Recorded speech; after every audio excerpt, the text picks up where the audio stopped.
Bomba! Então para tudo que você tá fazendo, que é isso mesmo e tem coisa pior. Michele Bolsonaro diz que Bolsonaro está indo ao hospital após traumatismo leve. Ele que vai seguir, já está seguindo para o hospital DF-Star, de acordo com Michele Bolsonaro, ele vai para o hospital por conta de um traumatismo leve. Trouxemos aqui para você um pouco mais cedo na abertura do programa que a ex-primeira-dama Michele Bolsonaro diz que ele teve uma queda da cama por conta de uma crise, bateu a cabeça em um móvel, foi atendido só por conta da visita dela. Por conta da visita dela, abriram a porta e viram que ele havia batido a cabeça em um móvel. Então, por conta desse traumatismo leve, Jair Bolsonaro está sendo levado para o hospital DF-Star na companhia da esposa da ex-primeira-dama Michele Bolsonaro. Segue para o hospital, mesmo sendo um traumatismo craniano leve, não deixa de ser um quadro perigoso para o ex-presidente Jair Bolsonaro. Exatamente, né? E volta aqui que comentei no começo da nossa conversa. Eu não consigo entender por que o Alexandre de Moraes ele insiste em não autorizar a prisão domiciliar humanitária do Bolsonaro, pelo menos durante o pós-operatório, né? Durante o período, né, depois da operação, que faça ele recuperar as energias, recuperar a sua condição psíquica e física de uma forma muito mais rápida. Então, o resultado é o que a gente está vendo aí, né? O Bolsonaro bateu a cabeça, né? caiu da cama, bateu a cabeça, teve um traumatismo leve e foi levado, né, às pressas para o hospital. E, ao que tudo indica, se a Michele Bolsonaro não tivesse chegado para o dia de visita dela, né, tendo visto que a cela fica trancada, né, sem nenhum tipo de comunicação com a parte de fora, possivelmente a situação do Bolsonaro se agravaria. Então, como qualquer preso e o Bolsonaro é um preso, né, e está sob a custódia e a tutela do Estado, eu entendo que o Alexandre de Moraes deveria ser mais racional, né, e mais razoável no deferimento dos pedidos relacionados à saúde do Bolsonaro. A gente sabe que a operação do Bolsonaro foi uma operação complexa, né? E o Bolsonaro recebeu a facada lá atrás, né, por um problema de segurança pública do governo, do Estado, né? Então, por isso que ele está com essas complicações e fez mais dezenas de cirurgia por conta disso, né? E agora ele está com problema de saúde e deveria estar sendo recuperado na sua residência, né? Tudo bem, depois recuperou, né? Está 100%, aí sim, vamos analisar os fatos e ver se a prisão domiciliar continua ou se ele volta a cumprir a pena no Departamento da Polícia Federal em Brasília. O que estão fazendo com o presidente Jair Bolsonaro é uma crueldade sem limites. O Brasil tem assistido à perseguição implacável, o julgamento injusto, que abalou psicologicamente Jair Bolsonaro de uma maneira muito intensa. Ele tem problemas orgânicos, múltiplas cirurgias. Agora mesmo, no final do ano, fez uma cirurgia para tratar 2 hérnias, ainda como consequência das sequelas do atentado de 2018. Ele tem apneia do sono, que é relacionado com o aparecimento de isquemia miocárdica, com arritmias cardíacas e com risco de morte súbita. Ontem à noite ele teve um trauma crânioencefálico. Ele disse, não foi nada não, bateu só com a cabeça. Pois foi numa coisa dessa aí que Lula formou um hematoma subdural crônico que quase o levou à morte. É isso que vocês querem fazer com o presidente Jair Bolsonaro? Vocês querem matar Jair Bolsonaro? Completar o trabalho de Adélio Bispo? Nós estamos vigilantes. Nós vamos denunciar. O que está sendo feito com Jair Bolsonaro é atentatório à dignidade da pessoa humana. Será que não basta? Lula, eu sei que você usa dinheiro do narcotráfico para financiar campanhas não só do PT, mas de todos os partidos de esquerda no Brasil. Eu sei que vocês usam dinheiro do tráfico, eu sei que vocês desviam dinheiro público do BNDES para financiar as campanhas de vocês, eu sei que vocês compram votos, vocês são um lixo, vocês são um churume da política. Todos vocês têm que ser presos, todos vocês, presos para o resto da vida. Prisão perpétua para esse tipo de gente que é você, o Lula, os seus companheiros, todos os seus companheiros, todos vocês, cadeia para todos vocês. É bom o brasileiro se aproxima de eleições em breve. Que pode sair da boca de Nicolás Maduro numa possível delação? E Nicolás Maduro, quem acompanha, sabe que ele é um bravateiro e com certeza, como a gente usa no termo jargão, vai botar um ovo na hora que precisar botar, vai se agalinhar e vai abrir a boca para livrar sua própria pele, do filho, da esposa e assim por diante. Pode interferir e muito no pleito aqui no Brasil, por exemplo. Ou seja, existe uma via, por assim dizer, democrática de tirar o poderio do Lula, o poderio dessa galera do Foro de São Paulo, narco-estado, através dessa via democrática aqui no Brasil. Vai ter uma influência, não estou dizendo interferência, mas uma influência direta nas eleições brasileiras. Inclusive, nas eleições passadas, a gente sabe que o Biden mandou reconhecer o resultado das eleições imediatamente. Posteriormente a isso, nós tivemos algumas denúncias quanto ao USAID, que financiou até movimentos junto ao TSE, e o Barroso estava, de certa forma, envolvido nisso, no sentido de campanhas para voto jovem, coisas nesse sentido. Existem outras investigações, o site foi fechado nos Estados Unidos também. A questão do Petros na Colômbia também deve seguir esse mesmo caminho, porque o Trump, por mais que ele saiba esticar a corda, e por mais que, na minha opinião, isso foi conversado, de certa forma, com a Rússia durante essa reunião lá no Alasca, tanto que veio, a época eu disse, o Maduro vai cair, vai ser através do Trump, né? Quando eu fiz aquele vídeo lá em agosto, é porque tudo indicava que isso ia acontecer, e os Estados Unidos não iam ir de bravatas ou sair como perdedor, ainda mais para Nicolás Maduro e a Venezuela. O que a gente pode sentir é que nos próximos dias ou nos próximos meses vão surgir diversas notícias que vão de fato enfraquecer o Lula aqui no Brasil. E a gente precisa lembrar de um outro fator também. A idade do Lula faz com que ele se torne uma ameaça cada vez menor para os Estados Unidos e para os planos desses países, né, que veem com preocupação esse avanço da esquerda na América Latina. Só que, ao mesmo tempo, nós temos aqui no Brasil uma figura chamada Alexandre de Moraes, que aí sim pode ser uma ameaça diferente, por assim dizer. Quando eles tiraram a Magnitsky, por exemplo, agora nós temos o caso do Banco Master, outros casos que vêm acontecendo, os tarifaços seguem, as perdas de visto seguem, ou seja, quem lê o livro do Trump, né, sabe exatamente como ele faz para negociar a história do bode na sala, né? Ou seja, as vias que vão ser adotadas a partir de agora, com certeza vão ter um início, um princípio nisso que aconteceu na Venezuela, mas vai refletir e muito aqui no Brasil. Mas eu acredito que vai ser pela via eleitoral. Uma atualização que chega neste momento, porque a Embaixada dos Estados Unidos aqui no Brasil acaba de divulgar uma notificação, um post na rede social, e você vê nesse momento esse post para que a gente consiga juntos entender essa atualização que foi divulgada agora há pouco, faz quase uma hora. O que fala? Atenção solicitantes de visto FMIJ. Agora é obrigatório deixar suas redes sociais em modo público ao solicitar esses vistos. Então, uma atualização, orientação para as pessoas que peçam vistos FMJ. Quais são esses vistos? F e M são vistos de estudante. J, viagens de intercâmbio, mestres e professores, pesquisadores e médicos, au pair. Esses são, então, os vistos, e que agora essas pessoas que vão solicitar esse visto para os Estados Unidos precisam ter as redes sociais públicas. É uma pequena atualizaçãozinha, mas que muda bastante coisa, porque agora, aparentemente, a percepção é de que quem toma a decisão se o seu visto vai ser aprovado ou não, também vai acessar a sua rede social para saber, então, se você está, então, cumprindo os requisitos. Informação que chega, inclusive, é de que o que eles falam, né? Essa medida permite que sejam feitas todas as verificações necessárias para avaliar se o solicitante atende aos requisitos para entrada nos Estados Unidos. Informação, então, que chega agora há pouco sobre esse cenário. Foi que ele estava muito bem informado. Até falei isso lá no canal do Rafael Fontana. Ele estava muito bem informado e ele sabe tudo o que está acontecendo no Brasil, absolutamente tudo. Ele acompanha todas as informações e principalmente toda a pressão que está acontecendo em relação ao secretário Marco Rubio e também Alexandre de Moraes. Então, ele sabia... Você poderia dizer para a gente mais ou menos a visão dele sobre isso que está acontecendo no Brasil? Sim, eu perguntei, né, foi aprofundando a conversa e eu queria entender também essa percepção dele, né, o que ele estava achando. E ele ele insiste, né, que Lula é um criminoso como Nicolás Maduro.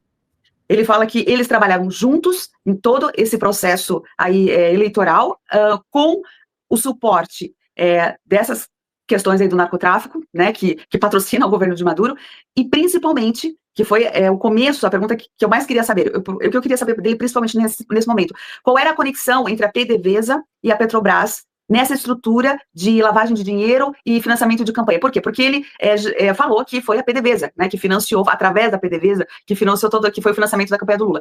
E eu queria saber qual era a conexão com a Petrobras, porque a Lava Jato, ela tinha já mostrado muita coisa de como a Petrobras tinha sido usada. E, em teoria, foi um esquema muito parecido, a Petrobras e PDVSA. Houve ali uma inspiração um para o outro, né? Então, assim, Lula copiou Maduro nessa coisa engenhosa de usar uma estatal petroleira para fazer as coisas ilícitas. Então, eu queria muito saber qual era a conexão. Por quê? Eu falei para ele, porque a Petrobras, a Lava Jato, conseguiu o retorno de alguns milhões, né, que foram roubados, mas não todo. Não foi todo o dinheiro que retornou. E onde está esse dinheiro que não retornou? Para onde foi? Então eu queria saber se ele tinha ideia disso. Onde foi parar? Abreu e Lima, né? Foram tantos, acho que 10 bilhões de dólares, Sim. uma coisa assim. E que sumiram, e onde eles faziam Ele sabe juntos onde tá esse o dinheiro? trabalho.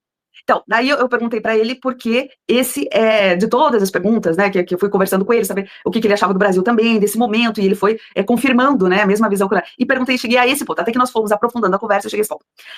Quando eu cheguei a esse ponto, ele falou que ia pensar em como daria a resposta. Uhum. E aí eu falei para ele, você tem todo o tempo do mundo. Você pode me dar a resposta agora, pode me dar a resposta daqui a um mês, não tem problema. Você tem todo o tempo do mundo. E aí, quando chegou nesse ponto que ele disse que ia pensar como dar a resposta, encerramos a entrevista, e isso foi o quê? Há 4 semanas atrás. Agora tivemos a notícia de que ele decidiu apresentar documentos e provas de que a PDVSA financiou ilegalmente a campanha de Lula no Brasil. Então, eu acho que eu cheguei num ponto nevrálgico, e eu penso numa coisa também que eu fiquei muito satisfeita. Até o momento, ele estava colaborando com a justiça norte-americana para diminuir a sua pena. Em que sentido? Ajudando aos interesses dos Estados Unidos. E qual eram os interesses dos Estados Unidos? Saber como era essa estratégia de inundar o país com as drogas, né, via Maduro. Então, ele estava colaborando com essas informações para diminuir a sua pena. De repente, eu tenho essa oportunidade de entrevistá-lo, chegamos a esse ponto, ele pede para pensar com a resposta, então, ele vem a público e fala que vai entregar documentos e provas sobre essa questão da PDVSA mediante a diminuição da pena, mais ainda, ou seja, com a delação dele, né, para resolver a situação dele. Temos uma noticinha aqui, é só para mostrar para vocês como o clima na Venezuela tá gostoso. Como o clima tá gostoso. Erro de comunicação entre serviços de segurança causa incidente com disparos perto do Palácio de Miraflores, em Caracas. Imagina, né? Pelo menos 2 pessoas teriam sido hospitalizadas com ferimentos à bala. Aí tu pergunta, o que aconteceu? Uma falha de comunicação entre as autoridades venezuelanas provocaram comoção nas redes sociais na noite desta segunda. Múltiplos disparos foram ouvidos na capital da Venezuela, Caracas, e registros dos eventos compartilhados por moradores na internet.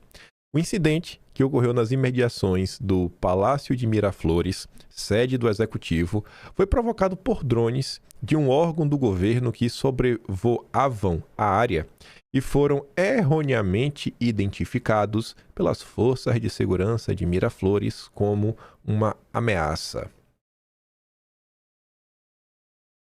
Os drones eram do próprio governo. Os caras tá tão louco, alucinado, que achando que talvez era o Trump que ia matar eles.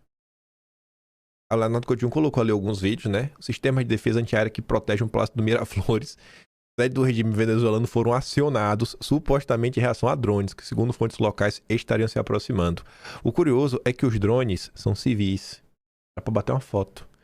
Mas curioso ainda é que ao ouvir os disparos, a Guarda Nacional também começou a atirar. Começou a confusão, os militares intensificaram as rajadas, enfim, o clima é de salve-se quem puder. E aí eu trago mais uma vez a captura do Maduro. Gente, se por um drone as guardas já tá atirando um no outro, os caras estão quase se matando de medo. Tu acha mesmo que do Maduro foi assim, entrou e saiu, não teve nada, não assinaram nenhum equipamento de defesa nem nada. O equipamento de defesa pode até falhar, pode não funcionar, mas nem chegaram a cogitar. Tu vê que a confusão lá, né, realmente está implementada. E eu acho que tanto a Delcy quanto o Diosdado Cabello e outro lá, eu acho que eles estão desconfiando da própria Sombra. A Sombra moveu rápido demais, olha, já tá pulando, já tá com medo, né? Acho que tá com mais medo do que eu tenho medo de aranha. Mas vamos lá. Ataque a Venezuela. Após captura de Maduro, Lula tentará falar com Trump e defender integridade territorial de países. O Lula vem tendo um comportamento sensacional, né? A braveza dele vem aí, né, exposta para o Brasil, como Lula realmente é o grande líder do Foro de São Paulo, que não baixa a cabeça para ninguém, que fala grosso. Só que não, né? Sendo muito irônico. E esse comportamento do Lula, gente, ele vem irritando muito setores da esquerda.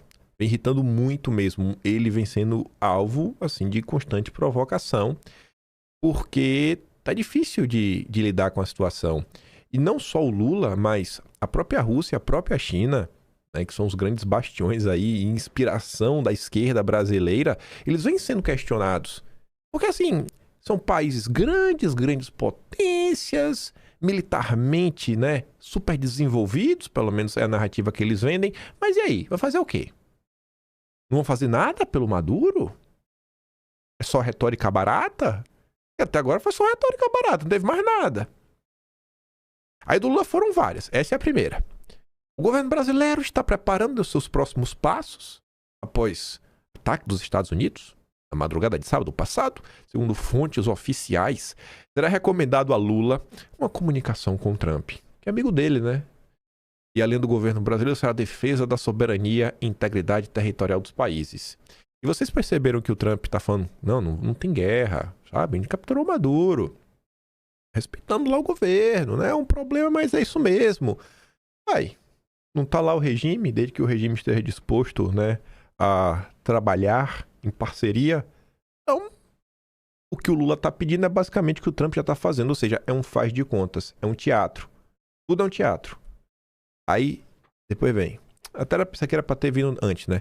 A Embaixada dos Estados Unidos emite alerta a americanos sobre protestos no Brasil, né, contra a ação na Venezuela. A Embaixada dos Estados Unidos e consulados gerais no Brasil emitiram alerta aos americanos para que evitem locais onde estão previstas manifestações contra o ataque à Venezuela e a captura de Maduro. Segundo o alerta, as autoridades de segurança pública brasileiras estão cientes sobre estes protestos e monitoram a situação. São uns protestos de gatos pingados da esquerda. Mas sim, vamos voltar para Lula. Ô, diacho, ficou muito pra frente essa do Lula. Depois que vem aqui várias do Lula. Mas enfim. Esquece ali que a gente foca lá do Lula, depois a gente volta nela de novo. Nosso Paquito, mago dos negócios, tinha investimentos na Venezuela. Pelo menos é o que conta aqui o Lauro Jardim. A captura de Maduro e as incertezas que rondam a Venezuela preocupam Daniel Vorcaro. Por meio de um intricado modelo de negócios, o ex-banqueiro tornou-se há 2 anos sócio de poços de exploração de petróleo na Venezuela, onde já foram investidos 150 milhões de dólares. Ao menos era isso que o Paquito falou muitas vezes a variados interlocutores desde 2024. Só que Paquito aqui é café pequeno, né? Investimentozinho agora, 150 milhões de dólares não é muita coisa. Esse daqui é o nosso Rockefeller brasileiro. Esse aqui, Joesley Batista e seus poços de petróleo na Venezuela. Isso tudo, né? Sob segredo. JF, dos irmãos Batista, é dona de poços de exploração de petróleo na Venezuela desde 2024. Em novembro, Joesley esteve em Caracas, tentando convencer Maduro a renunciar, antes que Trump o tirasse à força da cadeira de presidente. A prova do prestígio de Joesley, com o ditador deposto, é que ele foi recebido em audiência. Mas não se sabe muito mais sobre os negócios na área de energia da JF na Venezuela. Motivo? O Itamaraty colocou sob sigilo os telegramas diplomáticos trocados com a Embaixada do Brasil em Caracas sobre esses negócios, um sigilo de 5 anos, conforme revelou no ano passado Malu Gaspar. Joesley Batista, um dos barões da carne no mundo todo, né? A JBS está em todo canto, está aqui na Austrália também. O cara é um grande financiador de campanha, inclusive nos Estados Unidos, conseguiu algumas audiências importantes. O encarregado especial que cuidava só de Venezuela lá atrás era o Richard Grenell. Será que Joesley Batista conversou sobre petróleo com o Richard Grenell? Será que Joesley Batista se aproximou dos barões do petróleo do Texas, especificamente do Texas? Por que eu estou sugerindo? Eu não sei, porque eu escolhi o Texas. E fez um bem bolado, prometendo 1001 coisas, em troca, inclusive, né, de saber revogar Magnitsky no Brasil. Não só perguntas. E por que eu escolhi logo o Richard Grenell? Eu não sei. É porque ele é lá um olhado especial, ó. Será que é... Olha, se sair na imprensa nos próximos dias de semana que o Joesley Batista discutiu alguma coisa sobre petróleo com o Richard Grenell, eu vou ficar assim, estarrecido. Porque eu só estou, sei lá, que é logo cobrando informações. Eu não sei de nada. Eu não sei de nada. Eu fico assim só analisando, né? Ah, meu Deus. A Rádio Peão brasileira já tocava tantas músicas, né, badaladíssimas, né, nas últimas semanas, meses. antes mesmo da Magnitsky ser, né, revogada, e falava aí do papel de Wesley Batista, né? Ah, meu Deus do céu, eu não vou falar mais nada, viu? Eu vou ficar até quieto. Vamos voltar a falar do Lula. Vocês aí que tirem as suas conclusões. Lula, a crise na Venezuela e a restinga de Marambaia. Gente, essa matéria aqui, ela só tem dois parágrafos aqui, né? 5 linhas. Ela não fala, mas o que ela deixa implícito é algo para as pessoas realmente botarem a mão na cabeça e se questionar. Apesar da crise venezuelana, gente, não é qualquer crise. Não é assim, teve uma crise. A gente está diante de um evento histórico, como vocês estão observando. O mundo todo fala sobre isso. Saiu em todos os portais. Líderes de nações estão se posicionando, presidentes, sabe? Tá todo mundo falando sobre isso. Não é uma crise qualquer. É aquele evento que entra na história, tipo a captura do Bin Laden, a captura do Saddam Hussein. Agora você tem a captura do Maduro. É aliado de primeira hora, ou pelo menos era, sempre foi do PT, do Foro de São Paulo. Mesmo diante de tudo isso que está acontecendo, você vê o empenho da esquerda, Gustavo Petro, os petistas na rede social, todo mundo. Lula retorna hoje no fim do dia da festa, da praia, que tem desde da virada do ano. O Lula só volta a despachar na terça. Ele voltou, mas só vai trabalhar amanhã. E até ontem à noite não tinha nenhuma reunião marcada. Pra nada. Pra nada. Tu acha que o Lula tá preocupado com isso? Tu acha que o Lula vai meter o dedo pra ajudar o Maduro em alguma coisa? Tu tá vendo assim, todo esse faz de conta, e como no final do dia, Lula rifa qualquer um, né? Pra continuar no poder. Aí vem a Globo. Governo Lula evita embate com Trump e vê vice de Maduro no fio da navalha. Como Delcy Rodrigues, Brasil condena ataque à Venezuela, mas não explode pontes com o governo Trump. Os dois países pisam em ovos, né, em relação aos Estados Unidos. Aí o Metrópolis comenta, né, o tom de Lula após a ofensiva dos Estados Unidos na Venezuela. Lula deverá adotar tom cauteloso com Trump, né, preservar as negociações, manter o equilíbrio diplomático. Nesse sentido, os locutores do governo destacam que Lula tem mantido certo distanciamento do presidente venezuelano Maduro, sobretudo diante do desgaste internacional do regime de Caracas. Embora o Brasil defenda a soberania da Venezuela e se oponha a intervenções externas, o Palácio do Planalto evita gestos que possam ser interpretados como alinhamento automático ao governo Maduro. Lavou as mãos.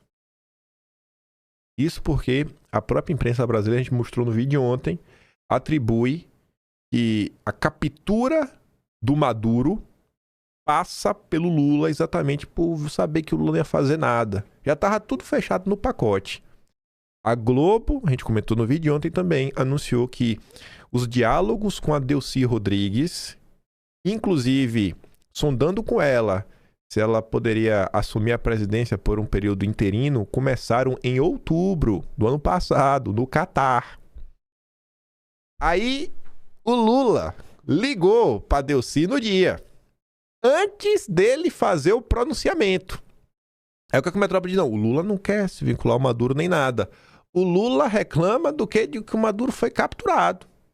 Mas o Lula não cita o Maduro e não fala de sequestro, que é o tom que a esquerda vem adotando. Mas tá ali, né? Lula conversou com Delcy Rodrigues depois da captura de Maduro. O Poder 360 apurou que a ligação foi breve, teve um caráter informativo. Lula buscou confirmar a situação do país. E aí, Delcy, tá tudo certo aí mesmo, né? O plano aí da gente, a gente rifou o Maduro, traímos o Maduro, tudo certo, né? A gente continua aqui, vamos continuar aqui sendo, né? Fingindo que tá tudo bem.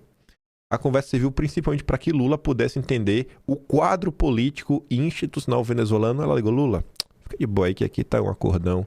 A gente começou a fechar esse acordão ali em outubro. Eu, Diosdado Cabello, lá, o cara lá dos quartéis, lá, a gente fechou aqui o jogo, a gente entregou o Maduro. Tá tudo de boa. A gente garantiu aqui as instituições. A gente vai começar a trabalhar aqui em relação ao petróleo. Então, fica frio aí. Tá de boa por hora, né? O contato não envolveu negociações formais, nem tratativas diplomáticas mais amplas.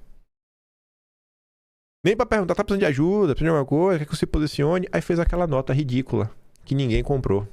Absolutamente ninguém comprou. Brasil na ONU. Não podemos aceitar que fins justifiquem os meios. Ah, tá. Então, peraí. O fim é bom. Os meios que são ruins? Então, assim, pode tirar o Maduro. Não, Maduro pode tirar. Só do jeito que foi feito, né? Foi meio bárbaro por parte do Trump, né?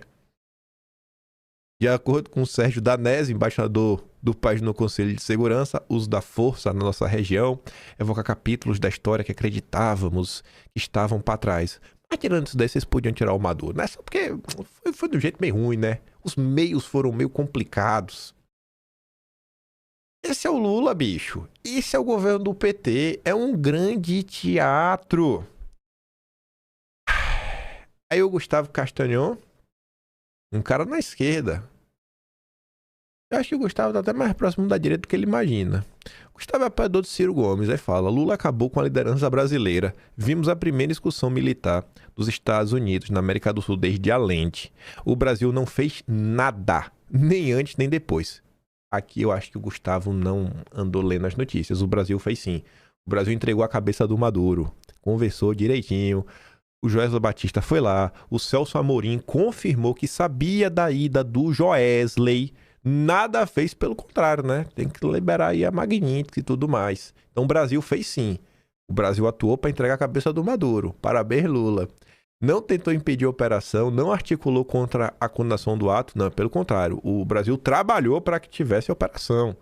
O Brasil não lidera mais a América do Sul e Lula não é respeitado por ninguém. O Danilo Thomas faz uma análise muito mais profunda dessa situação, que ele traz alguns fatos que aconteceram aí nos últimos anos para mostrar quem é o Lula. E o Danilo realmente se coloca na esquerda. Ele fala assim, ó, que a esquerda da Nova República é um fracasso histórico, já sabemos. Ele está falando de quê? A esquerda do PT. E temos um vídeo maravilhoso sobre isso já. Vai falar sobre o Lula e a CIA. É a esquerda que vem basicamente aí. É a esquerda permitida. E o regime militar permitiu que se tornasse legal no primeiro momento, constituísse partido e tudo mais, e que ficou figurada aí na imagem do PT e de Lula. Enfim, embora ela não saiba, né? Aí ele tá falando muito mais dos apoiadores. A turma da esquerda que apoia o PT e acha que o PT é alguma coisa além de um fracasso histórico. E o final da história seria a cumplicidade do governo Lula com a intervenção na Venezuela, colocando o continente em risco, surpreende até quem abriu mão das ilusões. Mas segue o fio. Olha a timeline que ele vai colocar. Ó. Primeiro, o Brasil vetou a entrada da Venezuela nos BRICS. A Venezuela, a maior reserva de petróleo do mundo. Isso faz sentido? A gente comentou isso aqui na época, tá no Atlas de 2023 ainda. Não vou procurar porque era para ter procurado antes, não procurei. O Brasil contestou o resultado das eleições venezuelanas. Confiando ou não no resultado, essa não é a tradição brasileira. E muito mais, não é o padrão para o Lula. Lula foi negociar as tarifas e a situação do Xandão com Trump e voltou dizendo que o Trump era seu amigo. 4. A sua nota é um pega-trouxa, que pegou trouxa. O Lula fala em captura, não em sequestro. Não cita os Estados Unidos e se perde em abstrações que só servem para distrair a plateia. Agora tem mais esse dado, que é o do Joesley. Mas não pode falar nada. Senão a direita volta, né? Os petistas querem o Lula fazendo a mesma política da direita. Lê a direita aqui, ele tá falando basicamente, enfim, né? A política basicamente do Trump nessa situação. Aliás, é para que todo mundo que o Lula chama de amigo apoia a intervenção? Tipo o Macron? Aí, rapaz, postaram aqui na rede social um recorte de um episódio maravilhoso que teve esses dias lá no Três Irmãos, do nosso amigo Jones Manuel, nosso companheiro Elias Jabô. Salve Rodrigão, salve Robertinho.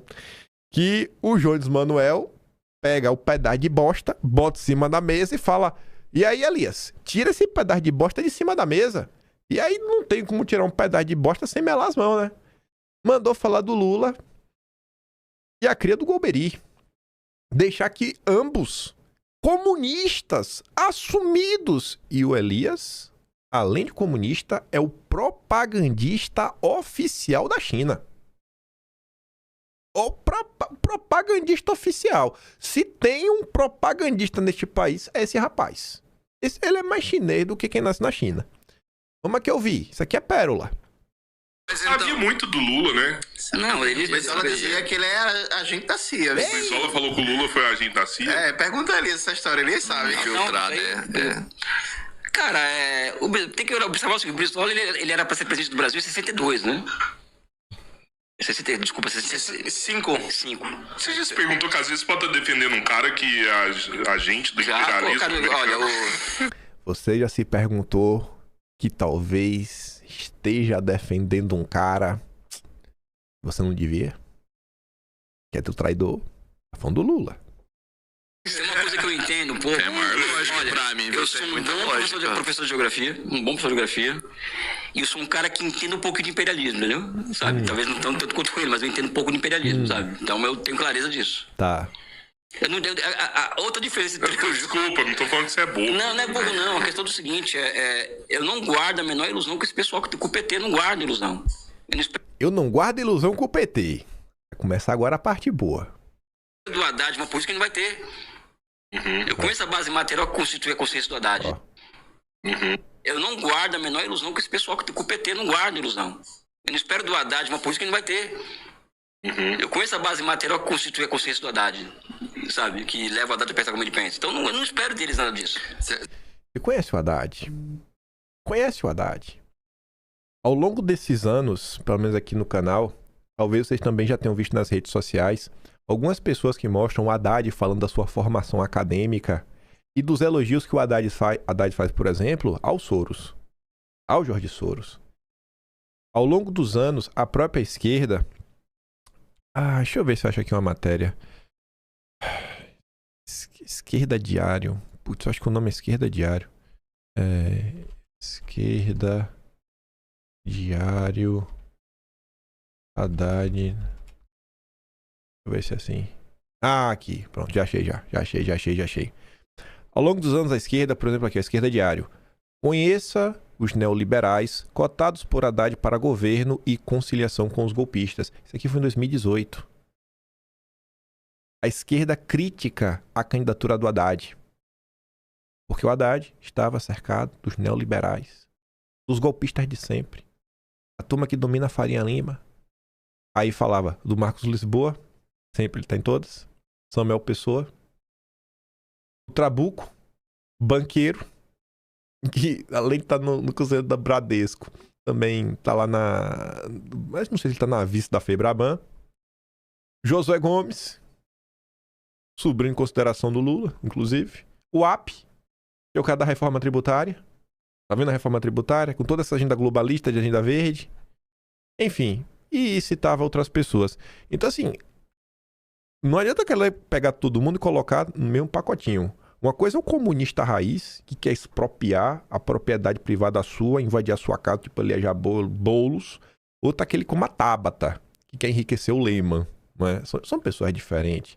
O Haddad faz parte dessa ala que a gente fala tanto, essa linhagem mais globalista, pode-se assim dizer.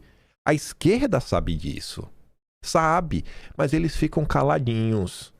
Eles lutam contra o imperialismo até a página 2. Ele diz, cara, eu não me luto com o PT. Eu sei que um PT mas tem que ficar calado, né? Senão o bolsonarismo volta. É tipo isso, né? Não, gente, não vamos criticar, não, senão a direita... Não briga em público, né? Temos que varrer para debaixo do tapete. Vai que a direita sabe isso e usa contra a gente. Mas vamos continuar. Podia me contar só um pouquinho, assim, bem resumido, como é que é essa história aí do Lula, agente da CIA lá? Eu acho que eu já vi... O Elias Jabbour tentou fugir, né? Aí o Robertinho falou, opa, volta aí pra falar da história do Lula, agente da CIA. Terminando de explicar, o Brizola tem questões que envolvem uma imensa mágoa pessoal do Lula, porque o Lula caiu entre nós, o PT, com a ajuda do Golbery, né? Acabou que tomando lugar do histórico do PTB do Brizola, né? Sim. É um fato, né? Então, se você for atrás e... É um fato. Com a ajuda do Golbery, Lula tomou espaço que era do Brizola. O Lula... Gente, em linhas muito simplórias para explicar para vocês. Durante a regime militar, você tinha o MDB e o Arena. Os dois grandes blocos. Aí todo mundo de esquerda, às vezes assim, até os comunistas moderados que tentavam se disfarçar, ficavam dentro do MDB. Inclusive tinha gente que denunciava que tinha comunista dentro do MDB, que você não podia ser comunista.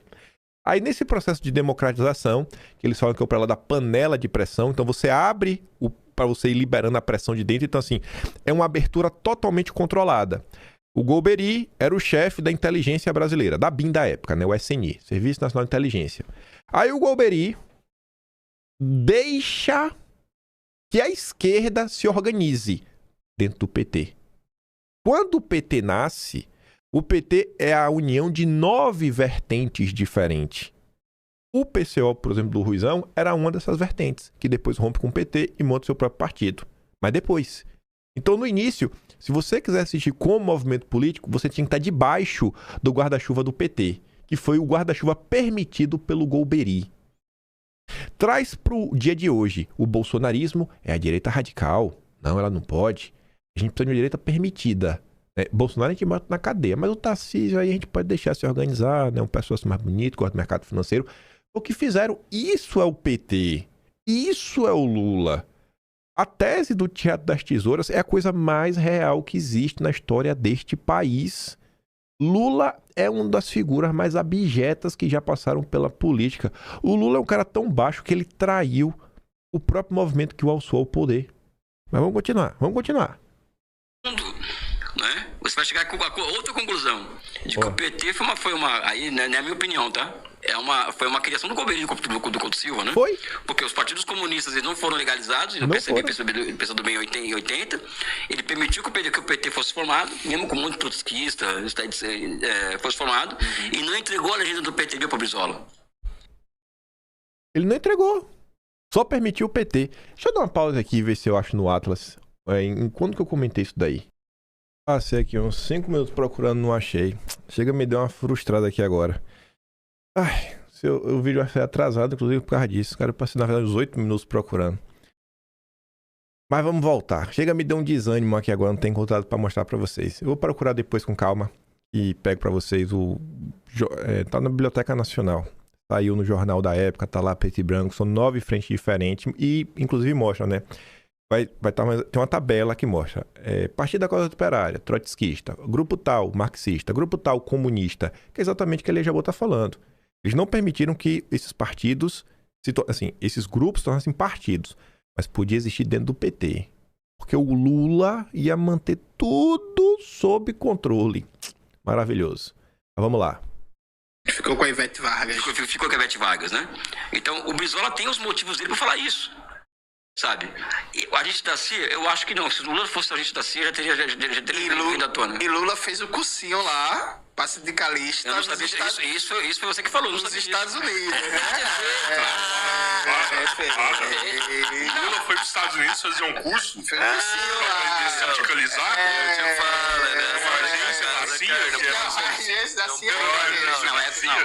A agência da CIA é contigo. O Moro vai pra lá, é assim que fez. O Alexandre vai, é assim. Pois é, né? Quando é alguém que o PT não gosta, vai para os Estados Unidos, foi o curso da AFL-CIO, né? Que era na China, ligada a John Hopkins. Quando é assim, não, é da CIA, mas o Lula pode. Inclusive o Biafra, aquele cantor, ele também já falou algumas coisas aí que dá a entender que o pai dele na época não aceitou ir fazer esse curso, mas Lulinha foi. Aí nessa mesma sequência, para você entender um pouco mais sobre a esquerda brasileira e sua hipocrisia, olha pro Guga Noblar. Manda aí pro seu coleguinha bolsominion que Dilma já denunciava a ditadura venezuelana desde 2021. Aí depois pergunta o que ele pensa da ditadura de 64. Opa, a Dilma também? A Dilma também? Então é tudo um grande teatro? Como é que eu vi a Dilma? O chavismo fez uma aposta na mobilização social permanente para dentro. Não, o chavismo fez uma aposta no exército. Não só no exército, presidente. Fundamentalmente. A não ser que a gente seja ingênuo. Fundamentalmente. Mas também na mobilização popular. Depois. Daí decorrente. Aliás, citando Pulantzas, você não tem. Onde estiver exército, nunca acredite que as mobilizações paramilitares ocorram sem a cumplicidade dele. Onde tiver exército, a gente manifestação paramilitar é que não envolve militares, mas pode envolver movimentações aí para mudar a democracia. Onde tem exército, irmão, grupo organizado não pisa na rua sem anuência do exército. Lula é a cria do Golbery. Lula é a cria do Golbery. É a panela de pressão. Tinha que ter uma válvula de escape. Daí eu trouxe aqui um tweet que essa frase final ali em verde, cara, eu tenho que decorar. Eu gostei demais dessa frase, viu? Assim como todas as coisas que eu até desconsidero. Ele fala assim, ó, não tem como reabilitar uma doutrina que nunca foi extinta. Ele tá falando da doutrina Monroe, que nunca deixou de existir, ou qualquer outra coisa similar. A onda rosa acabou em golpes. Trump comprou as eleições legislativas argentinas, teve fraude em Honduras, na Bolívia, uma crise interminável no Peru. Só que esse final que me pegou. Por isso que eu trouxe esse tweet. A história não começa no dia em que você fica sabendo de algo. Não é porque tu descobriu hoje que o evento começou hoje. Mas o evento já começou há muito tempo. Fora as coisas que tu nunca percebeu que tu era enganado o tempo todo. A história não começa no dia que você fica sabendo de algo. Tem muita coisa aí que já tá rolando há muito tempo. E os eventos, né, recentes que saltam aos olhos, eles não nasceram também ontem. Eles nasceram já há um tempinho. Trump nega estar em guerra com a Venezuela, fala em consertar o país e descarta novas eleições. Então Lula pode ficar de boa. O território está íntegro, viu, Lula? Soberania, você tanto defende. Não estamos em guerra, disse o Trump. Estamos em guerra com quem vende drogas. Estamos em guerra com quem esvazia suas prisões em nosso país, com seus viciados, né, em drogas e com seus hospitais psiquiátricos. Então, o meu problema é com a Venezuela, com Maduro. Questionado sobre os rumos políticos após a captura do Maduro, Trump descartou a possibilidade da Venezuela passar por uma nova eleição em 30 dias. Ele não falou, não pode ter em 31, mas em um mês não vai ter, né? Ele tá falando assim, a curto prazo eu não vejo. Primeiro precisamos consertar o país, não dá para ter eleições. Não há a menor chance das pessoas sequer votarem, disse Trump sobre a possibilidade de uma votação no próximo mês. Aí o Andreasa escreveu um texto bem ácido, o Mário Sabino também, e por mais que o cenário na Venezuela não seja da terra prometida, a volta da liberdade, o povo agora pode celebrar, eu acho que tem algumas coisas importantes na queda do Maduro. E eu mostro na sequência. Mas primeiro vai Andreasa. O futuro do chavismo depende da capacidade da elite burocrata militar da Venezuela, diz assim aos Estados Unidos. Em parte, meio que sim. Quase como ato primeiro da administração coercitiva remota que pretendem para a Venezuela, Trump e Rubio apressaram-se em desqualificar, né, descartar mesmo, as lideranças representativas da oposição na Venezuela. Eu não acho que eles desqualificaram nem descartaram. Eles só falaram assim, cara, nós não estamos nem no país e tudo mais. Estamos tentando ser um pouco mais realista. A memória da eleição presidencial ilegítima de 2024, que dá concretude à fragilidade da soberania venezuelana e compôs os fundamentos para a ação militar americana, torna-se agora, extirpado Maduro, complexo deletério para os interesses nacionais dos Estados Unidos. A entronização de Maria Corina Machado e da turma daria muito trabalho. E realmente daria um trabalho. Sabe, você vai fazer o quê? Você vai forçar assim, a mão para eleger? Nesse momento? Tá realmente uma panela de pressão. E a intervenção foi concebida, talvez sob otimismo excessivo, para efeito pontual, prático e imediato. Maduro não negociava, não era confiável, não aceitava a presença e influência de Washington. Removido esse empecilho dançante, haveria sem traumas estruturais com quem conversar e pactuar entre graduados de seu governo. Essas tratativas terão sido mais fluentes sob o compromisso de não repatriamento de Edmundo Gonzalez. Não há nesse balé ousado, que desconsidera os precedentes plantados, a mais mínima preocupação com a democracia venezuelana, donde um horizonte de eleições livres no país e a reconstituição de sua soberania plena. Eu não acho assim que não tem a mínima preocupação. Eu acho que tem algumas ponderações e eu acho que a queda do Maduro e o que está por vir pode ajudar. E a gente tem em determinado momento eleições e você comece a tirar esse pessoal da máquina e começar realmente a voltar a ter uma democracia na Venezuela. A gente vai chegar lá. Trata-se de constatação óbvia se a deposição fácil de Maduro seguiu-se a ascensão de sua vice, eleita tão fraudulentemente quanto o ditador capturado. A rapidez desse trâmite sugere algum acordo. A vice do ditador, colaboradora histórica daquela autocracia, de repente investida como uma ponte para uma estabilidade bem específica. A comunicação yankee é que os governarão doravante é explícita. Os chavismos terão a chance de permanecer, uma oportunidade de sustentar seu esquema de poder local, desde que a elite burocrata militar, que assaltou o Estado, compreenda a regra de acesso a essa nova etapa de existência. O arranjo pretendido, projetado pelo Trump, a partir da intervenção na Venezuela, contemplará a manutenção do regime ditatorial corrupto chavista se a presidente Teorina Delcy Rodrigues fizer o que é certo. Isso pressupõe que ela, a encarnar um chavismo racional, sofisticado, esteja informada sobre o que seja o certo. Fazer o certo sem qualquer mistério será deixar sob controle dos Estados Unidos o movimento do petróleo venezuelano, menos para abastecimento do país e mais para assustar a constituição de uma base operacional chinesa na América do Sul. Aqui o André acho que foi pelo menos bem honesto, né? Assim, não é que os Estados Unidos estejam preocupados em ter o petróleo, porque eles precisam do petróleo venezuelano. Não, o ponto não é esse. Passa muito mais porque, cara, a gente quer tirar a influência da China na América do Sul. E o petróleo venezuelano para a China é importante. O que se costura, discursos teatrais, nacionalistas à parte, será uma espécie de chavismo prático. Chavismo com os americanos. Depois de décadas de anti-americanismo, não haveria a libertação do povo oprimido e miserável, antes uma gestão temporária e virtual que, via coerção, estabeleceria o domínio dos Estados Unidos sobre a circulação do petróleo venezuelano e esvaziaria a China na região.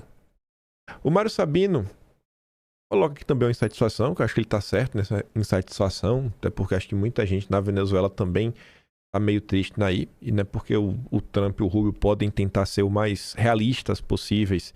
Também não dá para não ficar meio chateado com eles. Pegando exatamente esse gancho da Maria Corina Machado e da oposição de direita na Venezuela. E o Mário Sabino vai falar assim, ó. Trump capturou Maduro, mas ele erra ao transigir com ditadura na Venezuela. O Mário Sabino realmente quer que derrube logo. Derruba logo aí os chavistas e tudo mais, que eu acho que muita gente apoiaria isso, né? Antes de mais nada, é preciso apontar o espetáculo de cinismo de petistas indignados com a captura do Maduro, sob alegação de violação do direito internacional. Por mais de 20 anos, sem preocupar-se com direito nenhum, muito menos com qualquer aspecto moral, Lula e o PT apoiaram um regime brutal, sanguinário, criminoso, que levou quase 8 milhões de venezuelanos a sair de seu país. Soberania nacional e autodeterminação dos povos são princípios fundamentais da Carta da ONU. Mas enfim, né? Refém de organização criminosa, a Venezuela e os venezuelanos não têm nenhuma nem outra. Não tem nem soberania nem autodeterminação. A soberania foi ferida, né, de morte pela ditadura bolivariana, que conta com suporte estrangeiro de Cuba, da Rússia, do Irã, né, da China também, traficantes colombianos, para oprimir o próprio povo. A autodeterminação do povo venezuelano, por sua vez, é uma farsa encenada pelo bando chefiado pelo Maduro, como pôde ser didaticamente constatado pela fraude na eleição de 24, que impediu que a oposição vitoriosa nas urnas assumisse o poder. Antes, portanto, dos Estados Unidos violarem o direito internacional a capturar o Maduro, sob a acusação de ser um narcoterrorista perigoso para a segurança nacional americana, Maduro e seus asseclas já vinham destruindo todos os princípios e direitos sob os quais se ergue a civilização. 2 erros teriam resultado em acerto, contudo, se o Trump justificasse a captura de Maduro com a intenção principal de propiciar aos venezuelanos um governo legítimo que fosse constituído no menor espaço de tempo possível. Mas meio que o Trump não fez isso. Pelo menos até então não. Nesse caso, apenas os suspeitos de sempre levantariam a voz para gritar: ah, só o PT. Todo mundo ia apoiar. Todo mundo ia apoiar a deposição da Delcy, toda a cúpula. O quadro é outro. No entanto, a julgar pelo que dizem Trump e o Marco Rubio. Em meio à névoa e contradições nas falas de ambos, o sentido de que foi afirmado até o momento é o de transigência com a ditadura substituta, essa inefável Delcy Rodrigues.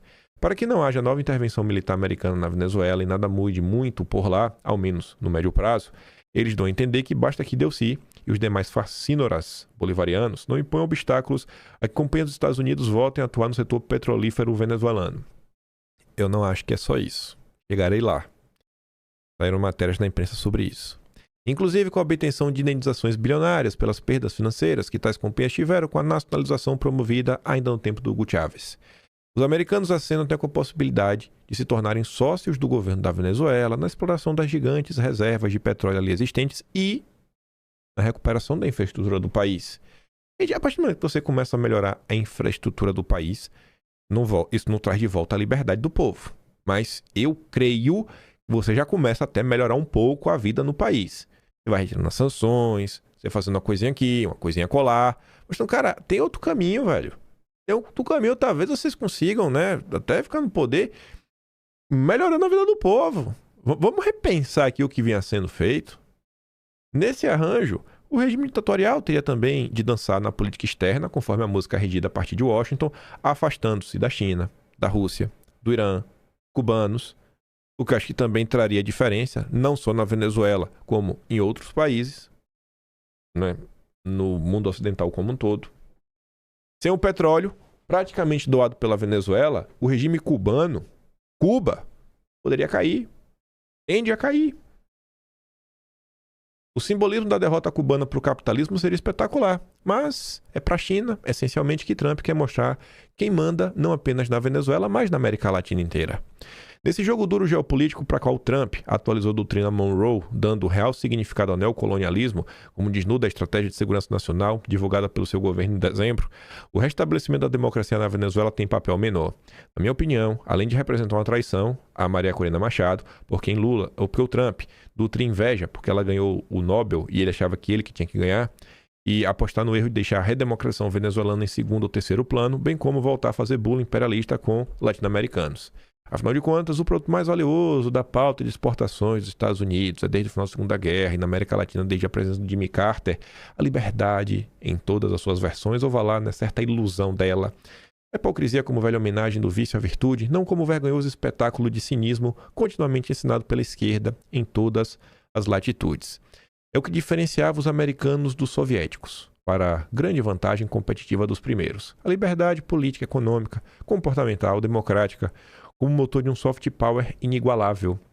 Deveria continuar a ser também o que os diferenciava dos chineses, se os Estados Unidos quiserem vencer mantendo a sua alma. Essa segunda partida que se afigura bem mais complicada do que a primeira. Aí vamos lá. Algumas notícias. Não é só sobre o petróleo, né? Só a Venezuela que se lasque. Ações de petrolíferas americanas disparam até 10% após, né, ataques dos Estados Unidos, tá? E se fala muito do petróleo. Só que o Renato fala assim, ó, a imprensa ignora deliberadamente o papel de Maduro como um facilitador central do crime organizado na região. Em vez disso, né, tenta emplacar a versão confortável de que a sua queda teria sido motivada apenas por interesses comerciais, como de segurança regional, o narcotráfico, redes transnacionais não façam parte estrutural do problema. Suíça congela ativos de Maduro e de aliados. De ontem, 5 de janeiro. Medida vale como efeito imediato e minera recursos mantidos no sistema financeiro suíço. E Renato comenta, se o Maduro tinha conta na Suíça, imagina o PCC, o Comando Vermelho. Líder da oposição e Nobel, a Maria Corina Machado, diz que vai voltar ao país o mais rápido possível. Já está criticando a Delcy, não está querendo brigar com os Estados Unidos também. Gente, vamos trazer aqui para nossa situação. Tu já imaginou o Brasil com Eduardo Bolsonaro podendo voltar? Já é um bom começo, né? Já é um bom começo. A mesma perseguição que o Brasil vive, Bolsonaro segue preso ainda, mas Eduardo Bolsonaro já pode voltar. Já pode disputar a eleição. Já pode se eleger senador e fazer campanha pelo país. Campanha em solo. Sem o medo de ser preso. Porque para Maria Corina, ela, que acho que conhece o país dela, conhece os perrengues que passa lá, para ela estar considerando já voltar para a Venezuela, parece que a queda do Maduro, né, que ela não tem algum tipo de impacto. Seria melhor se todo mundo caísse? Eu acho que com certeza seria melhor que todo mundo caísse. Só que eu acho que às vezes é muito precipitado essas análises absolutas, sabe? Os Estados Unidos só querem o petróleo. Ou os Estados Unidos só querem lutar pela liberdade. Cara, nunca é assim absoluto, sabe? O cara nunca é 100% vilão, nem nunca 100% herói. Calma, sabe?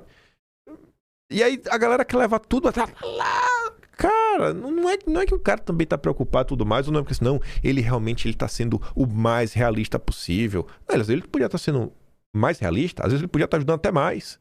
Às vezes realmente podia. Não tá. Às vezes podia. Então, calma lá, campeão. Existe um certo meio termo, né? Nem tudo, nem tão pouco. Respira. Nem tudo, nem tão pouco.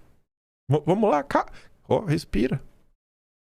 Aí vem a turma da CNN. Eles vão falar algumas coisas da Maria Corina, mas ele termina falando umas coisas curiosas aí no final sobre o Brasil, as eleições de 26. A Daniela Lima depois confirma também.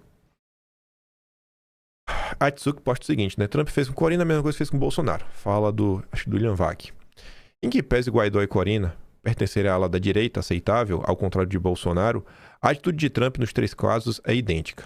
Ignorar o cenário atual e acreditar piamente que Trump é o estandarte da democracia, um herói amigo, é pedir pra ser trouxa, né? Porque, pelo amor de Deus, né? Nem tudo, nem tão pouco.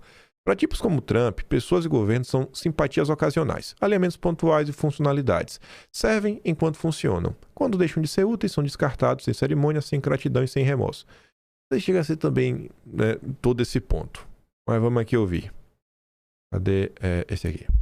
A gente tem paralelos, Alberto Pfeiffer, entre o que o Trump fez com a Machado e o que ele fez com o Bolsonaro. Ele simplesmente deixou a Maria Corina Machado pendurada na brocha, como a gente fala na linguagem popular. Deixou ela sem escada embaixo. Ele fez a mesma coisa com o Bolsonaro. Aparentemente ele está disposto a, digamos, cooperar com qualquer regime que lhe seja, de alguma forma, servil. O que significa para o Brasil, Fábio? Bom, em primeiro lugar, isso não é novidade nenhuma, né? Não é uma condição suficiente usar a categoria analítica democracia para entender o que está se passando na Venezuela e o que vai se passar no hemisfério e no mundo, ter um olhar para o ponto focal equivocado. Nunca foi sobre democracia. Os Estados Unidos na Guerra Fria, a União Soviética na Guerra Fria, não estavam preocupados se havia democracia ou não, estavam preocupados se os governos, se os regimes eram aliados, subservientes, se necessário, e não iam de encontro aos seus interesses, não facilitavam o interesse do adversário. E é disso que se trata. Isso está explicitado, de novo, no documento da Estratégia Nacional de Segurança Americana. E vai ser assim.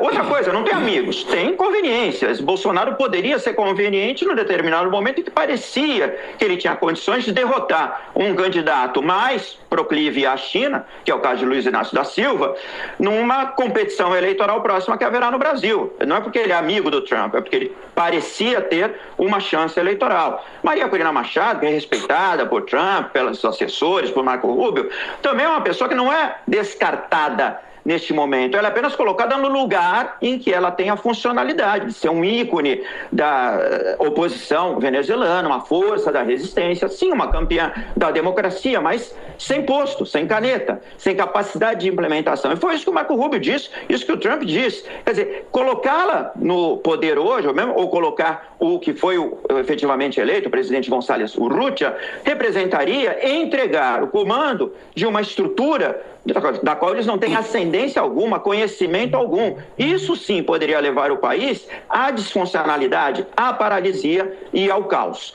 Então, a estrutura engendrada por Trump, por Rubio, é uma estrutura pragmática, minimalista, efetivamente estão trabalhando com custo mínimo, e essa é uma boa premissa. Vai funcionar? Não se sabe, mas tem alguma chance de dar certo, porque a coerção está presente. Se a Delcy Rodrigues não se comporta, ela pode ser sacada do poder. Agora, acreditar que o Trump tem amigos permanentes, ele pode ter simpatias ocasionais, alinhamentos pontuais, inclinações desde que os interesses sejam convergentes.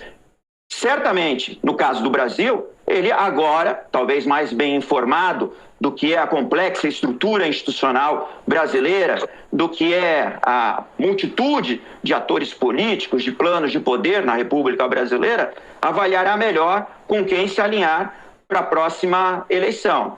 Bolsonaro parece estar fora da disputa e ele buscará alguém que se contraponha a Lula nesse momento, a não ser que Lula concorde em deter a proximidade que tem se mostrado em relação à China. Pelo jeito, você está sugerindo um show de pragmatismo de lado a lado. E a tendência é o Trump acabar apoiando a candidatura do Flávio. Por mais que tenha aí meio gritarias. Aí ele fala, cara, assim, sentar no comando do país sem toda uma estrutura por trás é meio complicado também, sabe? E realmente você não tem como não meio que não considerar isso. Ainda falando também sobre 2026, não lembrar que tinha esse recorte aqui do Mário Sabino. O Vinícius coloca, né? Mário Sabino afirma que a esquerda está muito surpresa com a articulação mundial da direita brasileira. devemos boa parte dessa articulação ao Eduardo Bolsonaro. E o Vinícius complementa. Ah, o fritador de hambúrgueres, se a direita tivesse apoiado mais ele, quem sabe os resultados não teriam sido mais profundos. Cadê? E a direita brasileira ela é muito articulada internacionalmente. Houve uma articulação nos últimos anos, né, da direita, digamos assim, da direita mundial. E eu acho, sinceramente, muito legítimo, porque essa articulação mundial da esquerda sempre existiu. Né? Então, agora, a esquerda está muito surpresa, né? Porque a direita ela conseguiu articular-se mundialmente, né? E então a eleição brasileira pode sofrer, né, uma influência americana, o candidato mais à direita pode ter o apoio explícito do Trump, enfim, isso pode acontecer e ao que parece não que necessariamente isso signifique golpe, né? Não é isso. E a Daniela Lima, que aí realmente confirma, Lula, inicialmente incrédulo, já prevê impacto de ação dos Estados Unidos nas eleições. Decidiu se esperar até que o Lula despertasse. Vê a console, né? Não fala pra não, deixa ele dormir. Tá tendo um soninho dele. Para dar notícia de que o continente sul-americano havia mudado drasticamente naquela madrugada. Quem deu o recado foi o Mário Vieira. Não, espera o Lula acordar. Até a sonequinha dele. A gente já não deixa. Aguardou-se então a coletiva de imprensa, marcada pelo Trump, para entender melhor o que viria.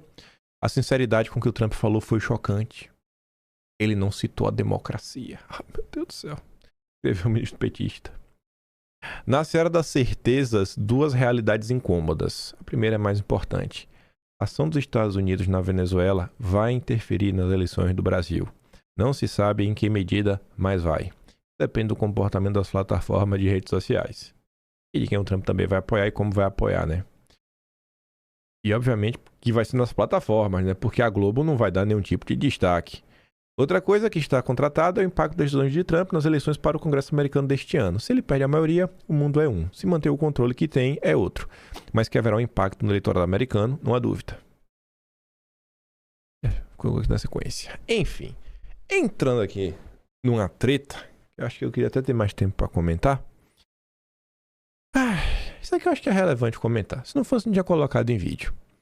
No dia que a gente teve aí, gente, a operação capturou o Maduro, muitas pessoas mesmo nas redes sociais fizeram questão de relembrar um posicionamento de Nicolas Ferreira no início do ano de 2024, quando ele foi para um dos maiores podcasts nos Estados Unidos e ele basicamente falou que não queria nenhum tipo de ajuda não, nenhum tipo de interferência. Não quero não. Enquanto o Eduardo estava lá tentando buscar um tipo de apoio, né? O Alan coloca a frase do Nicolas, não virá de ajuda estrangeira. E depois, o Alan, na sequência, coloca o bosta não sou eu.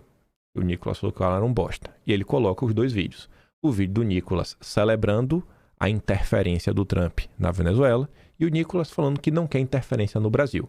E muita gente coloca isso com uma certa hipocrisia. O Petrópolis fala assim, ó, o mesmo Nicolas que foi aos Estados Unidos dizer que o Brasil não precisava de ajuda americana é hoje o mesmo Nicolas que comemora a ajuda dos Estados Unidos à Venezuela. Mas não se aplica apenas a Nicolas, e sim a todos aqueles que boicotaram e abandonaram Eduardo Bolsonaro quando ele lutava praticamente sozinho lá de fora em defesa do Brasil. Esta postagem não é um ataque pessoal, mas uma crítica realista, coerente e necessária, porque fica assim dois pesos e duas medidas. Agora, olha que curioso. O Alan fez esses tweets basicamente juntos, um após o outro. Ele coloca a frase e depois coloca esses dois vídeos. O vídeo do Nicolas falando que não quer ajuda e celebrando a Venezuela. Eu estou fazendo isso de propósito, por quê? Porque o Nicolas resolveu rebater o Alan. Veja que o Alan não postou o vídeo. O Nicolas começa a postagem dele mentindo. Vocês deviam se perguntar isso, né? Por que Nicolas precisa mentir para responder o Alan? O Nicolas ele não é conhecido por rede social, por ser tão inteligente no lidar com as redes sociais. Vocês acham que o Nicolas não sabia que o Alan postou, na sequência, os 2 vídeos? Fala do Nicolas completa, sem cortes. E ele continua, mais uma frase sem contexto para fazer o que ele sempre faz, mentir. Não, ele não colocou uma frase sem contexto. A frase tem um contexto. É só assistir o vídeo do Nicolas, ele tá em inglês, mas tá legendado. Minha fala é clara, queremos um dia sejamos soberanos igual aos Estados Unidos. E não precisemos de nenhuma intervenção, seja de esquerda ou de direita. Não, você falou que você não quer ver nenhum tipo de interferência. Até lá acredito na força do povo, que inclusive não parou de lutar também na Venezuela, com Maria Corina, Oscar Pérez e tantos outros anônimos. O que ele quer dizer com isso? Que devemos ignorar a mobilização do povo e depositar toda a confiança na força externa de forma cega? Não, o Alan não quer falar nada disso. O Alan só queria apoio às ações do Eduardo. Assim como o Alan, acho que eu queria, diversas pessoas queriam. Eu não acredito nisso, mas na falta de ter argumentos para atacar, olha o que ele diz. Precisa usar frase para manchar quem é admirado por milhões, diferente de quem vive mendigando pix e atenção com o meu nome. Eu nunca vi o Alan mendigar pix usando o nome do Nicolas, né? Eu não sou inimigo, você continua um bosta, Alan.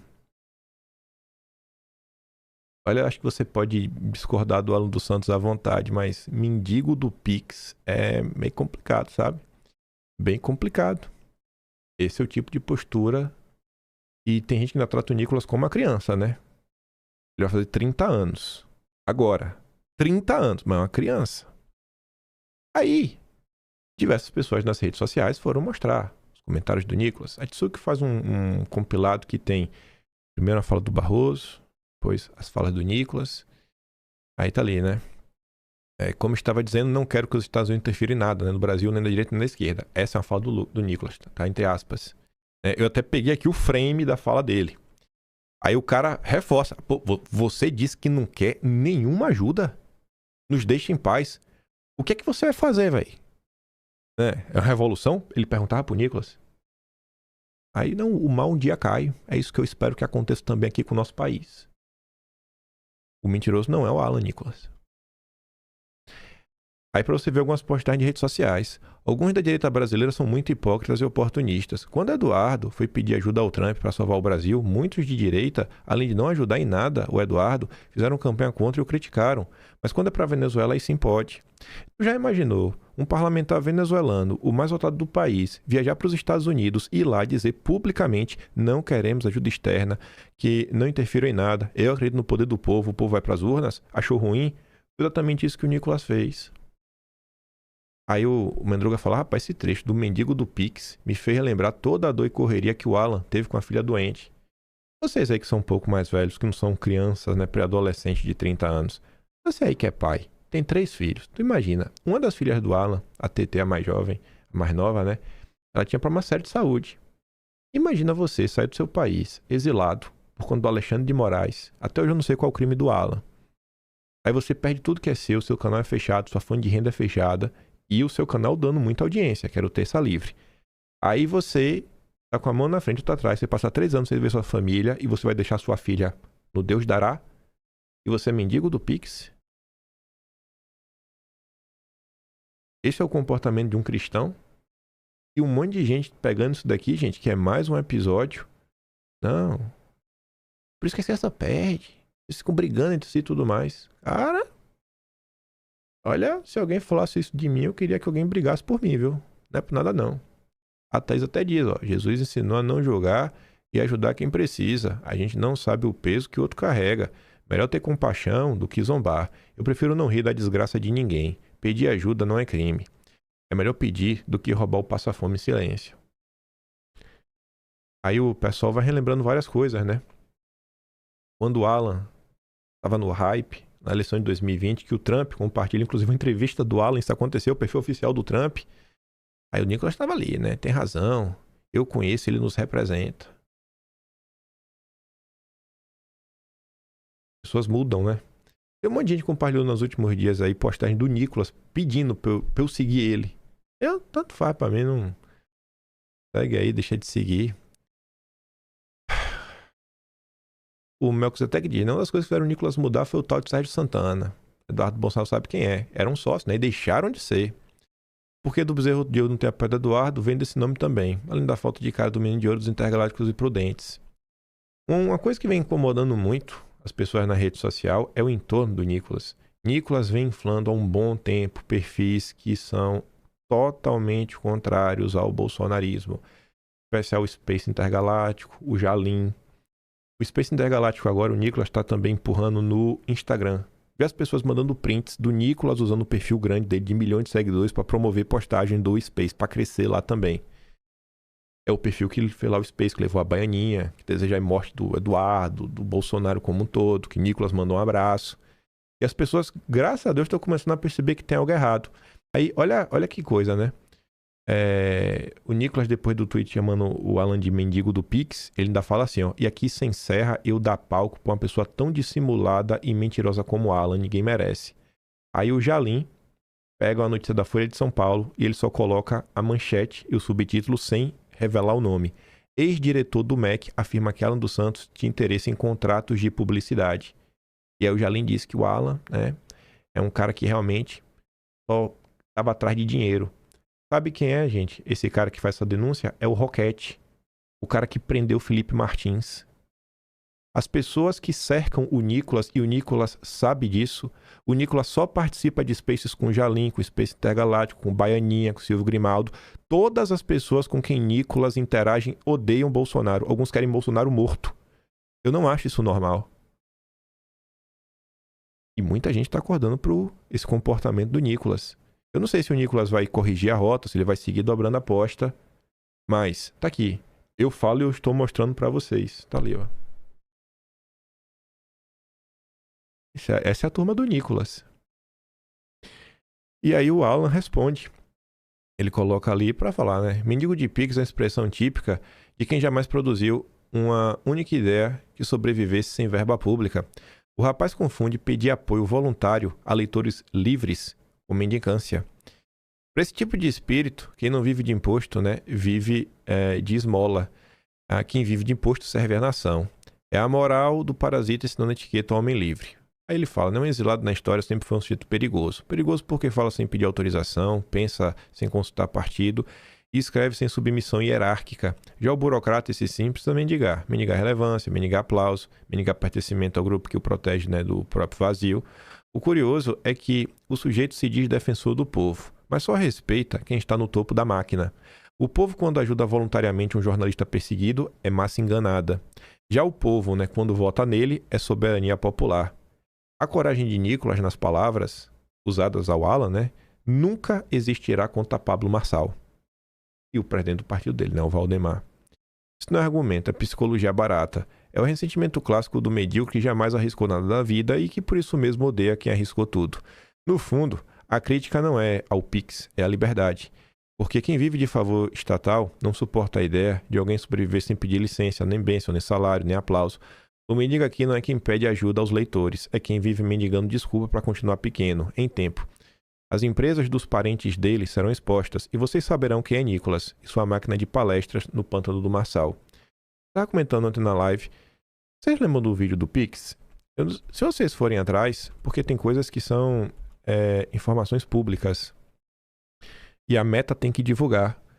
Aquele vídeo, ele contou com impulsionamento pago. Algumas centenas de milhares de reais. 6 dígitos.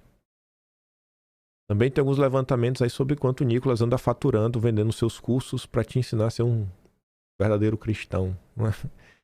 E aí já gira na casa de dezenas de milhões por ano. Isso é ilegal? Isso é crime? Não, não tem nenhum tipo de crime. Mas vem se formando aí uma movimentação muito atípica. O Nicolas, ele se encontrou com o número 1 de relações políticas da Globo, né? Que é Relações Públicas, que é o Paulo Tonet, que se escreve. E curiosamente, após o encontro com o Tonet, o Nicolas ganhou 3 páginas dedicadas a ele no jornal o Globo. Aconteceu meses atrás. Não se comentou muito na direita. Significa que Nicolas é a pior pessoa do mundo? Não. Mas eu acho que vale, é digno de nota, digna de registro. Tem muita gente, né, insatisfeita. Tem muita gente que segue realmente o admirado por milhões. Não vou falar por terceiros, não vou nem falar por mim, mas acho que tem alguns fatos que valem a pena ganhar destaque, né, e não colocar numa espiral do silêncio para varrer para debaixo do tapete. Até porque se eu gosto de mostrar, né, a esquerda falando algumas coisinhas do Lula, eu acho que a direita precisa também fazer algum tipo de autocrítica. Eu defendo uma direita, né? Eu meio nessa insistência que os nossos representantes políticos, eles exerçam sim um papel de influência nas redes sociais, mitem lá que isso é importante, alcançar mais pessoas, mas também coloquem a bola no chão e trabalhem alguns projetos um pouco mais coesos, sabe? Mais coesos. E o sentimento de grupo ele realmente esteja presente no apoio do Eduardo, no apoio ao Jair, no apoio a diversas coisas que acontecem. E na maior parte dos políticos da direita, eu acho que hoje ainda ficou muito a desejar. Mas é isso aí. Cada um tira as suas conclusões. Tem gente que vai falar que divisão da direita, que a direita tem que se unir e tudo mais. Aí cada um julga como achar melhor. Mas acho que tem coisas que estão ficando cada vez mais estranhas. E eu acho que o tempo aí vai trazer mais luz. Vamos falar assim, né? O tempo vai trazer mais luz. É só lembrar que o próprio Eduardo Bolsonaro e Nicolas já brigaram em público. Não acho que Eduardo é um brigão. Você vê que Eduardo é um cara normalmente engole muitos sapos, né? Por que Eduardo Bolsonaro resolveu brigar com o Nicolas algum tempo atrás? Será que Eduardo Bolsonaro é o vilão dessa história?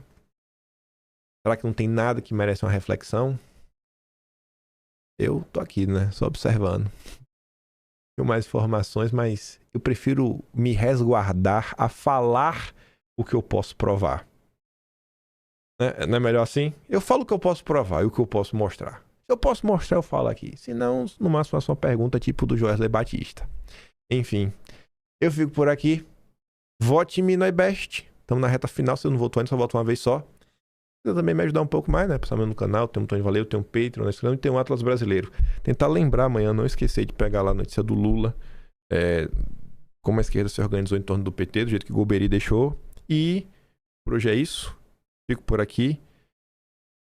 Vejo vocês amanhã. Tamo junto. Valeu, meus amigos. Fui!